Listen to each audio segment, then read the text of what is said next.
በተስፋ መቁረጥ ጊዜ ምን ላድርግ? ነገሮች ካቅሜ በላይ በሆኑ ጊዜ ምን ላድርግ? ስለ ህይወቴ ተስፋ በቆረጥኩ ጊዜ ምን ላድርግ? ልጥፋ? ላልቅስ? ራሴን ላጥፋ? አገልግሎት ላቁም? ቸርች መሄድ ልተው? ካቅሜ በላይ ሲሆን ደግሞ እግዚአብሔር ግን ለምንድን ነው ካቅማችሁ በላይ በሆነ ጉዳይ እንድትፈተኑ የሚያደርገው? በመሰረቱ የተስፋ መቁረጥን ስሜት በውስጥ ሊያነብ የሚችል ሰውም ሰው ሰራሽ መሳሪያ የሚለው ተስፋ መቁረጥ ስሜቱ ዲፕ ፔኑ ከባድ ነው። በውስጥ በጣም ከባድ ነው። የሆኑ ሰዎችን ካሰብካቸው ገባበት ተስፋ መቁረጥ እንደ ውቅያኖስ አንተን መዋጥ ይጀምራል። እንዴት ሰላም እንዳሉ ፊት እንደነሱ እንዳላየ እንደሆኑ ምናምን ማሰብ ስትጀምር ከልባቸው ወጥተህ በተቀበሉ መጠን እየጠሉ እንደሆነ ስታስብ ይረዱ እንደማይጠጉ ስታስብ መውረድ ትጀምር። ስሜታችሁ የሚነግራችሁ እንዳታዳምጡ። ስሜታችሁ የሚነግራችሁ እሱ ውሸቱን፣ ስሜታችሁ የሚነግራችሁ ጥፉ ነው የሚላችሁ፣ መርዝ ጠጡ ገመድ ግዙ ነው የሚላችሁ፣ ስሜታችሁ የሚነግራችሁ ማንም እንደማይፈልጋችሁ ነው። የሚገርም ስማ፣ ያየነው መከራ ብቻ አይደለም፣ ያየነው ችግር ብቻ አይደለም፣ ያየነው በገባንበት ችግር ውስጥ የተገለጠ ክንድም ነው። ተስፋ ያስቆረጡ ብዙ ድምጾች ሊኖሩ ይችላል። አትችልም፣ አትቀጥልም፣ አቅም የለህም፣ ረፍዶብሃል፣ ከዚህ በኋላ ህይወትህ አይቀጥልም፣ አብቅቶለታል፣ መሞት እንጂ ሌላ እድል የለህም የሚሉ ድምጾች ሊኖሩ ይችላሉ። ግድ የለም፣ ብዙ ድምጾች ሊኖሩ ይችላሉ። ድምጽን በድምጽ መሻር የሚችል በሰማይ ዙፋኑ የሆነ በምድር ያንተ አባት የሆነ እግዚአብሔር አምላክ እሱ ካንተ ጋር ነው። እዚህ ብዙዎቻችሁ ካቅም በላይ የሆነባችሁ ሰዎች ትኖራላችሁ። ህይወት ካቅም በላይ፣ ስራ ካቅም በላይ፣ ትዳር ካቅም በላይ፣ አገልግሎት ካቅም በላይ፣ እያለፋችሁ ያላችሁበት የጤና ጉዳይ ካቅም በላይ የሆነባችሁ ሰዎች ካላችሁ ይሄንን በደንብ አድርጋችሁ እንድትሰሙኝ እፈልጋለሁ።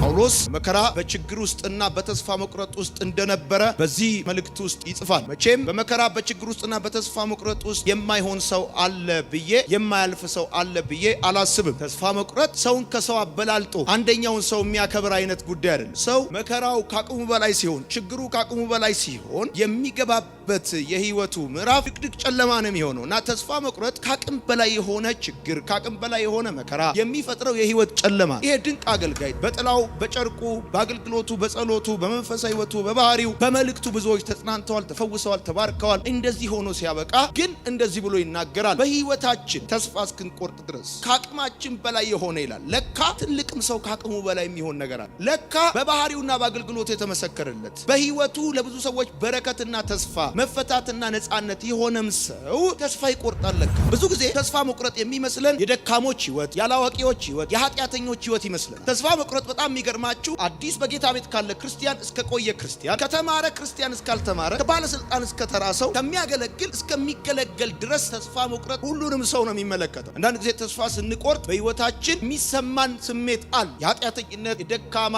የአቅመቢስነት፣ ያለመቻል፣ ያለመማር፣ የብቸኝነት፣ የድህነት ምናምን ይመስለን። ተስፋ የቆረጥነው ድሃ ስለሆንን፣ ሰዎች ከኛ ጋር ስለሌሉ፣ ብቸኛ ስለሆንን፣ ስላልተማርን ምናምን ይመስለናል አይደል? ተስፋ መቁረጥ እንደዚሁም ደግሞ ኃጢአተኛ ስለሆንን በችግርና በመከራ በጥያቄ ውስጥ በተስፋ መቁረጥ ውስጥ የምናልፈው እንደዚህ ባለ የህይወት ድካም ውስጥ ስላለን ይመስለናል። ተስፋ መቁረጥ በዋነኛነት የቅዱስም የርኩስም ማሳያ አይደለም፣ ሰው የመሆናችሁ ማሳያ። በጣም እንድታቁም ይገባል። በህይወታችሁ ከአቅማችሁ በላይ የሆነ ጥያቄ ሲገጥማችሁ፣ በመከራ ውስጥና በችግር ውስጥ ስታልፉ የገጠማችሁ መከራ፣ የገጠማችሁ ችግር፣ እያለፋችሁ ያላችሁበት ጥያቄ የሚያሳየው ተስፋ መቁረጣችሁ የሚያሳየው ሰው መሆናችሁን ነው እንጂ ቅዱስና እርኩስ መሆናችሁን አይደለም። ጳውሎስ የሚባለው በአገልግሎቱ በባህሪው በህይወቱ ለብዙ በረከት የሆነ መፈታት ምክንያት የሆነ ሰው ነው። የአዲስ ኪዳን ከ27ቱ መልእክት ውስጥ 14ቱን የጻፈው ጳውሎስ ነው። ወካብለሌ የሌለው ድምጽ ሰምቷል። እግዚአብሔር በድንቅና በታምራት ቀብቶታል። ብዙ ሙታኖች ተቀስቅሰዋል። ግን በህይወቱ እስያ ላይ በነበረ ጊዜ ለቆሮንቶስ አማኞች የሚነግራቸው በህይወታችን ተስፋ እስክንቆርጥ ድረስ ደርሰን ነበረ። ብቻ አይደለም፣ ከአቅማችን በላይ የሆነ ነገር። እንደውም በመጠን ካያችሁት ከአዲስ ክርስቲያን ይልቅ በቆየ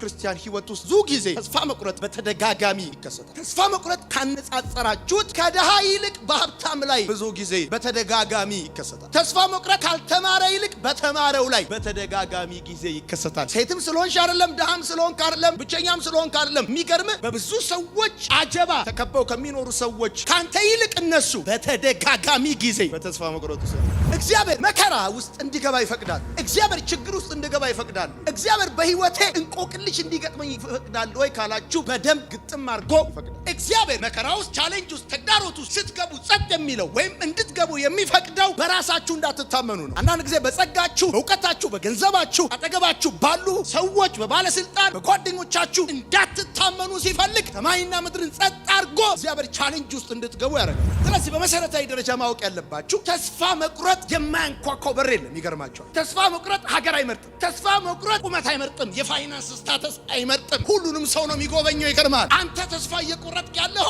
አንተ ብቻ በምድር ላይ እንዳይመስልህ። ብዙ ሰዎች አንተ ቀበሌ ቤት ሆነ ኤክስፒሪየንስ የምታደርገውን ተስፋ መቁረጥ ቤተ መንግስት ሆነው ሸራተን ሆነው ያጣጥሙታል። ልዩነታችሁ አንተ የቀዘቀዘ ውሃ ስትጠጣ እሱ የቀዘቀዘ ውስኪ መጠጣቱ ብቻ። ተስፋ መቁረጥ የቅድስና እና የርኩስነት ማሳያ አይደል። የመቻልና ያለመቻል የድክመትና የብርታት ማሳያ አይደል። ተስፋ መቁረጥ ሰው የመሆናችሁ መገለጫ። ሁሉን ቻይ እንዳልሆናችሁ አስታውሱ። ከአቅም በላይ የሚባል ጉዳይ አለ። ላንተ ለአዲሱ ሰው አይደለም። ላንተ ለአዲሱ ክርስቲያን አይደለም። ላንተ ሃይስኩል ላለኸው ልጅ አይደለም። ላንተ ፈርስት ዲግሪ ለያዝከው ልጅ አይደለም። ተስፋ መቁረጥ 3 ፒኤችዲ ላለው ለጳውሎስ በቲዮሎጂ በፊሎሶፊ በተለያየ ጉዳይ ፒኤችዲ ያለው ሰውየው በአገልግሎቱ 3ኛ ሰማይ ሄዷል። አንደኛ ነው። ግን በህይወታችን ተስፋ እስክንቆርጥ ድረስ ከአቅም በላይ የሆነ ጉዳይ ገጥሞን ነበር። እዚህ ብዙዎቻችሁ ከአቅም በላይ የሆነባችሁ ሰዎች ትኖራላችሁ። ህይወት ከአቅም በላይ፣ ስራ ከአቅም በላይ፣ ትዳር ከአቅም በላይ፣ አገልግሎት ከአቅም በላይ፣ እያለፋችሁ ያላችሁበት የጤና ጉዳይ ከአቅም በላይ የሆነባችሁ ሰዎች ካላችሁ ይህንን በደንብ አድርጋችሁ እንድሰሙኝ እፈልጋለሁ። ይህ ከአቅማችሁ በላይ የሆነ ነገር፣ ይህ ተስፋ ያስቆረጣችሁ ነገር፣ ይህ እያለፋችሁ ያላችሁበት ጉዳይ እግዚአብሔር ከእናንተ ያለውን ዲስታንስ አያወራም። እግዚአብሔር ስለ እናንተ ያለውን አቋም አይደለም የሚያሳየው። እግዚአብሔር ከእናንተ የሚፈልገውን የህይወት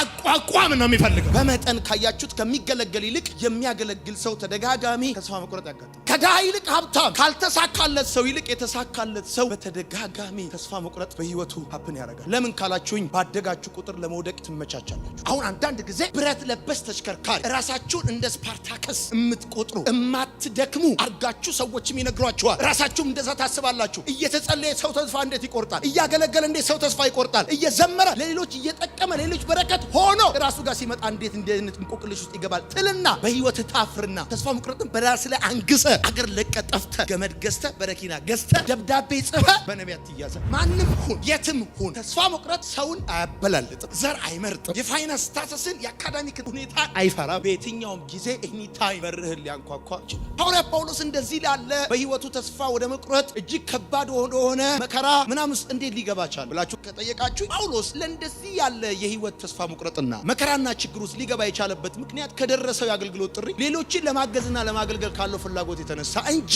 የአገልግሎት ጥሪ ባይደርሰውና ጳውሎስ ሌሎችን ለማገዝና ለመርዳት ባይፈልግ እንዲህ ያለ መከራ እንዲህ ካለ ተስፋ መቁረጥ ራሱን ባዳነ ነው። ጳውሎስ በመከራ ውስጥ አልፎ በመከራ ውስጥ ሆኖ ከመከራ ውስጥ ሳይወጣ በእግዚአብሔር መጽናናት ተጽናንቶ የመጽናናት ደብዳቤ ለቆሮንቶስ ሰዎች ችግር ውስጥ ሆኖ እንዴት ካልከኝ እንደዚህ ነው። እንዲህ ካለ ሞት አድኖናል እና ያድነናል ማለት ከሆነ ሞት አልፈር ግን ደግሞ የሚመጣ ሌላ ሞት አለ ማለት ነው። በተስፋ መቁረጥ ጊዜ ምን ላድርግ? ነገሮች ከአቅሜ በላይ በሆኑ ጊዜ ምን ላድርግ? ስለ ህይወቴ ተስፋ በቆረጥኩ ጊዜ ምን ላድርግ? ልጥፋ? ላልቅስ? ራሴን ላጥፋ?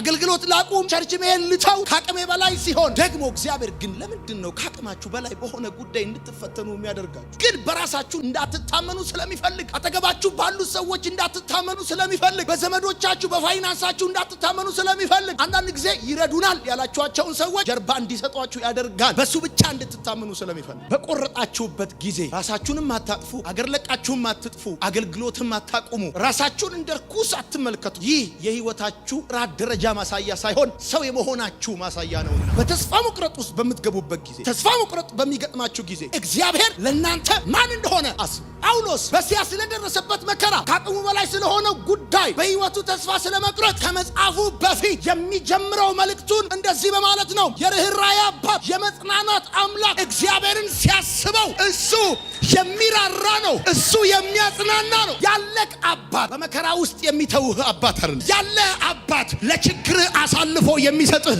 አባት አይደለም። ያለህ አባት ሲደክምህ የሚፈርድብህ አይደለም። ሲያቅትህ የሚተውህ አይደለም። ስትሰበር የሚጥልህ አይደለም። የሚጤሰውን ጧፍ የማያጠፋ ቅጥቅጥ ሸምበቆን የማይሰብር አባት እንዳለ እንድታስብ ይገባል። ደክሞሃል፣ ልክ ነው። አቅቶሃል፣ ልክ ነው። አምላክና አባትህ ግን ሲደክምህ ጠብቆ የሚጥልህ አይደለም። ሲያቅትህ ጠብቆ የሚተውህ አይደለም። አምላክህ ሲደክምህ ሊረዳ ወደ አንተ የሚጠጋ፣ ስትወርቅ ሊያነሳ የሚጠጋ። ሰዎችን ማሰብ ከጀመርክ ሰዎች ሲደክምህ ይተውሃል። ሰዎችን ማሰብ ከጀመርክ ሰዎች ሲያቅትህ ይተውሃል። ሰዎች ስትደክም ይፈርዱብሃል፣ የፍርድ ቃል ያወጡብሃል። በሕይወትህ ላይ ብዙ ነገር ይናገራሉ። አምላክህ እግዚአብሔር ግን በደከምክበት ጉዳይ በአንተ ላይ ሊፈርድ ሳይሆን አንተን ሊያነሳ፣ አንተን ሊያቆም። በመሰረቱ የተስፋ መቁረጥን ስሜት በውስጥ ሊያነብ የሚችል ሰውም ሰው ሰራሽ መሳሪያ የሚል ተስፋ መቁረጥ ስሜቱ ዲፕ ነው። ፔኑ ከባድ ነው። በውስጥ በጣም ከባድ። ተስፋ በቆረጥክ ጊዜ ገንዘብ ብታገኝ ከዛ ውስጥ አትወጣም። ሰው አጠገብ ቢሆን ከዛ ውስጥ አትወጣም። የሚገርም ተስፋ በቁረጥክ ጊዜ ስታለቅስ ወዳጆች ሶፍት ነው የሚሰጡ። አምላክ እግዚአብሔር ግን እንደዛ አይደለም የሚያደርገው። እንባህን ለማበስ አይደለም እሱ የሚመጣው። የሚገርም ዝም ብሎ እንባህን ለመጥረግ አይደለም። መጽሐፍ ሲናገር እንደዚህ ይላል፣ የርኅራኄ አባት የመጽናናት አምላክ። የመጽናናት የሚለው የግሪኩ ቃል ኃይልን የሚያሳድር ማለት ነው። እሱ እግዚአብሔር አምላክ ተስፋ በቁረጥ ጊዜ በመከራ ውስጥና በችግር ውስጥ በሆንክ ጊዜ ስታለቅስ ጠብቆ ከንፈር ሊመጥልህና ሶፍት ሊሰጥ አይደለም የሚመጣው። ከዛ ተስፋ መቁረጥ ወጥተህ ወደ ከፍታው ጫፍ የምትወነጨፍበትን ኃይል እግዚአብሔር ሊሰጥ ይመጣል። በተስፋ መቁረጥ ጊዜ ሌሎቹን ሬዲዮች ሁሉ ትዘጋል። ሌላውን ድምፅ ሁሉ ጸጥ ታደርጋል። ድምፅን በድምፅ መሻር ይባላል። ሌሎች ድምፆችን ሁሉ የሚሽር ሉዓላዊ የሆነ ቬቶ ፓወር ያለው በሰማይና በምድር የሚያጸድቅ የሚኮንን የሌለው እግዚአብሔር የወደደውን ሌላ ማንም ሊኮንንበት አይችልም። ተስፋ ያስቆረጡ ብዙ ድምፆች ሊኖሩ ይችላል። አትችልም፣ አትቀጥልም፣ አቅም የለህም፣ ረፍዶብሃል፣ ከዚህ በኋላ ህይወትህ አይቀጥልም፣ አብቅቶለታል፣ መሞት እንጂ ሌላ እድል የለህም የሚሉ ድምፆች ሊኖሩ ይችላሉ። ግድ የለም፣ ብዙ ድምፆች ሊኖሩ ይችላሉ። ድምፅን በድምፅ መሻር የሚችል በሰማይ ዙፋኑ የሆነ በምድር ያንተ አባት የሆነ እግዚአብሔር አምላክ እሱ ካንተ ጋር ነው። ወዲያው እዛ ተስፋ መቁረጥ ውስጥ ሆነ ማሰብ ያለብህ ስለ እድሜ አይደለም። ማሰብ ያለብህ ስለ ኢኮኖሚ አይደለም። ማሰብ ያለብህ ስለ ትምህርት አይደለም። እዛ ሁኔታ ውስጥ ሆነ ምን አይነት አባት እንዳለ አስብ። በችግርና በመከራ በተስፋ መቁረጥ ውስጥ በገባ ጊዜ አምላክ እግዚአብሔር በአንተ ልብ ውስጥ በአንተ ስፒሪት ውስጥ ኃይልን ሲያሳድር ምን እንደሚያደርግ ታውቃለህ? እዛ ተስፋ መቁረጥ ውስጥ ሆነ እንድታለቃቅስና ሙሾ እንድታወጣ ሳይሆን የሚያደርግ ከዛ ቴብስ አውጥቶ ወደ ህይወት ከፍታ ያስፈነጥራል። ያንን ኃይል በልብና በመንፈስ ካሳደረ በኋላ ኔክስት ሞርኒንግ እዛ ረመጥ ውስጥ አይደለም ወይም እዛ ረመጥ አጠገብ አይደለም የምትገኘው። ይገርምሃል፣ ብዙ ሰዎች ከመከራቸው ከችግራቸውና ከተስፋ መቁረጣቸው በኋላ የተገኙት ችግራቸውና ተስፋ መቁረጣቸው ሰፈር ሳይሆን አነጋጋሪ የሆነ የህይወት ከፍታ ላይ ነው የወጡ። የሆኑ ሰዎችን ካሰብካቸው ገባበት ተስፋ መቁረጥ እንደ ውቅያኖስ አንተን መዋጥ ይጀምራል። እንዴት ሰላም እንዳሉ ፊት እንደነሱ እንዳላየ እንደሆኑ ምናምን ማሰብ ስትጀምር ከልባቸው ወጥተህ በተቀበሉ መጠን እየጠሉ እንደሆነ ስታስብ ይረዱ እንደማይጠጉ ስታስብ መውረድ ትጀምር። እሱ እኮ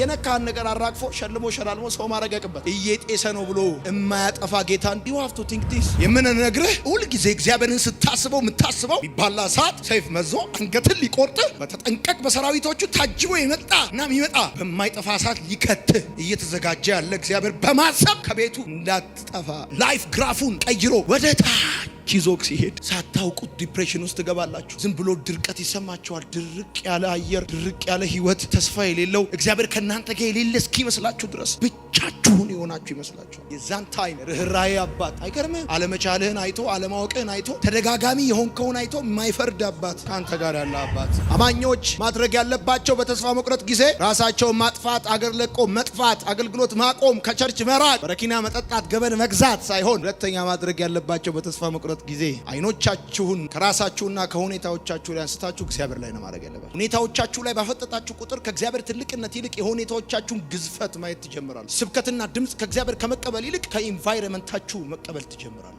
ሁኔታዎቻችሁ፣ ስሜታችሁ፣ ዙሪያችሁ ያሉ ሰዎች እና እናንተ ደግሞ ሁልጊዜም ከነዚህ ውስጥ የምትሰሙት ድምፅ አለመቻል፣ አለመቀጠል ተስፋ መቁረጥ። ስለ እግዚአብሔር ማሰብ ከጀመራችሁ ሰው ስለ እግዚአብሔር ጀምሮ የሚቀጥለው ስለ መብዛት፣ ስለ መግዛት፣ ስለ መውጣት፣ ስለ መውረስ እንጂ ስለ መጥፋት ሊያሰብ አይችልም። በተስፋ መቁረጥ ጊዜ ማሰብ ያለበት ስለ እግዚአብሔር የሆነበት ምክንያት ይሄ ነው። ደክሟችሁ፣ አቅቷችሁ፣ አስቸጋሪ ሁኔታ ውስጥ ገብታችሁ በተስፋ መቁረጥ ውስጥ ሆናችሁ እንደምንም ብላችሁ ካላችሁበት ሁኔታ ወጥታችሁ ማየት ያለባችሁ እግዚአብሔርን ነው። በዛን ጊዜ በእናንተ ህይወት ላይ የሚሳለው ስዕል የምታዩት ስለሆነ ፍጥረት ሁሉ ወደ እናንተ ሲያይ ከዛ እግዚአብሔርን ማየት ከጀመራችሁበት ሰዓት ጀምሮ ድካማችሁን አይም፣ አለማወቃችሁን አይም፣ ችግራችሁን አይደለም የሚያየው፣ የምታዩትን እግዚአብሔር ነው ማየት የሚጀምረው። ስሜታችሁ የሚነግራችሁን እንዳታዳምጡ። ስሜታችሁ የሚነግራችሁ እሱ ውሸቱን፣ ስሜታችሁ የሚነግራችሁ ጥፉ ነው የሚላችሁ፣ መርዝ ጠጡ፣ ገመድ ግዙ ነው የሚላችሁ፣ ስሜታችሁ የሚነግራችሁ ማንም እንደማይፈልጋችሁ ነው። እግዚአብሔርን ባያችሁት ቁጥር በዛን ጊዜ ዋጋችሁ ምን ያህል እንደሆነ አንደርስታንድ ማድረግ ትጀምራላችሁ። ክርስቲያን በተስፋ መቁረጥ ጊዜ ውስጥ ማድረግ ያለበት ነገር ቢኖር አምላኩን ማመስገን ነው መጀመር ያለበት። ለምሳሌ አንተ ማሰብ ያለብህ የገባበትን ሁኔታ ሳይሆን ሁኔታውን የተቆጣጠረውን እግዚአብሔር ነው። ማመስገን ደግሞ የምትጀምረው እግዚአብሔር በምን አይነት መልኩ ሁኔታውን እንደተቆጣጠረው ነው። ባይተዌ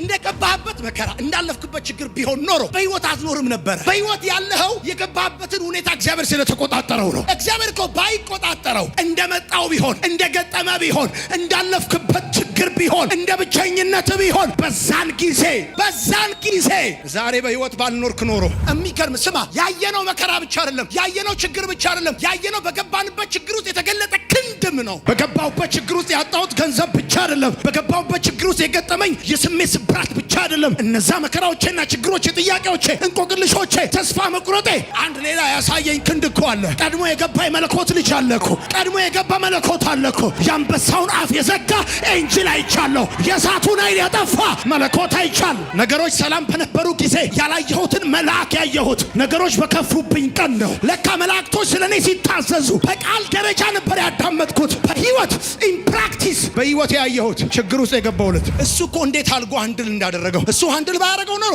እሱ እንደ ድንጋይ ስም ባያደርገው ኖሮ እሱ እንዳመጣጡ ባይመልሰው ኖሮ እንደሆነብኝ ነገር ቢሆን ኖሮ እንደገባውበት ነገር ቢሆን ኖሮ የሚታለፍ አልነበረም። የምሻገረው አይነት አልነበረም። የማቋርጠው አይነት ነገር አልነበረም። አማካሪዎች የህይወትን ቀዳዳ ትልቀቱንና ጥልቀቱን ነግረው ለባሰ ኮንፊውዥን ይዳርገዋል እንጂ አይወጡ። ከመከራና ከተስፋ መቁረጥ የመውጫ በሩ ማመስገን። ጳውሎስና ሲላስ ማመስገን ሲጀምሩ ስራቱ እንደተበጠሰ ልክ እንደዛ አሁን አበቃለ ሲሉ ስትቀጥል፣ አብጦ ሊሞት ነው ብሎ ሲሉ ስታራግፍ፣ ህይወቱ ምዕራፉ ተዘጋ ሲል ሲቀጥል፣ በሚበልጥ ክብር ሲቀጥለው የተከተላቸው ሰረገላ ከፊታቸው የቆመው ኤርትራ ጥያቄ ብቻ ከሆኑ አይደለም ያለፈው። አይተውት የማያውቁትን የአብርሃምን አምላክ ክንዱን ነው ካሳያቸው። በተስፋ መቁረጥ ጊዜ ለእናንተ ያደረገውን ብቻ ሳይሆን በእናንተ በኩል ለሌሎች ያደረገውን ማስቡ። ተስፋ በቆረጥክ ጊዜ እግዚአብሔር ላንተ ያደረገውን አድርጓል። የሚገርም ኢቭን በዛ ጊዜ፣ በቻሌንጅ ጊዜ፣ በማጣት ጊዜ፣ ጥያቄ ውስጥ በነበርክ ጊዜ፣ አንተ እያለቀስክ በነበርክ ጊዜ በሰው ቤት ተጠርተህ የቤለቤ ፕሮግራም ሄደ መከራ አልተጽናኑ። አንተ ራስህ የሚያጽናና በፈለክ በዛ ጊዜ፣ ሰው በምትፈልግ በዛ ጊዜ፣ ብቸኝነት በተሰማ በዛ ጊዜ እግዚአብሔር ላንተ ብቻ እኮ አይደለም ያደረገው፣ አንተ በኩል ለስንቶች አሉ። ልምምዳችሁ የሚሆነው እንደ ግጥሚያችሁ ድል ነው። የድላችሁ መጠን ነው የግጥሚያችሁን መጠን የሚወስነው። ስለዚህ ልምምዳችሁን የሚወስነው የሚጠብቃችሁ ቪክቶሪ፣ ጌታ ያዘጋጀላችሁ ድል ከፍተኛ ከሆነ የሚገጥማችሁ ውጊያም ከፍተኛ ስለሆነ ለውጊያው የሚያስፈልጋችሁም ትሬኒንግ ከፍተኛ። ለ100 ሜትር የ10,000 ሜትር ትሬኒንግ እንደማሰራ፣ ለእግር ኳስ የ5,000 ሜትር ሩጫ እንደማትሮጥ የቻሌንጁን አይነት የሚወስነው እግዚአብሔር በህይወት የወሰነው ድል። ስለዚህ ከባድ ነገር በህይወታችሁ ፌስ እንድታደርጉ እያደረጋችሁ ያለው ይሄን ነው ማሰብ ያለባችሁ። ለሚበልጥ ነገር ስላሰባችሁ እንደሆነ አስቡ።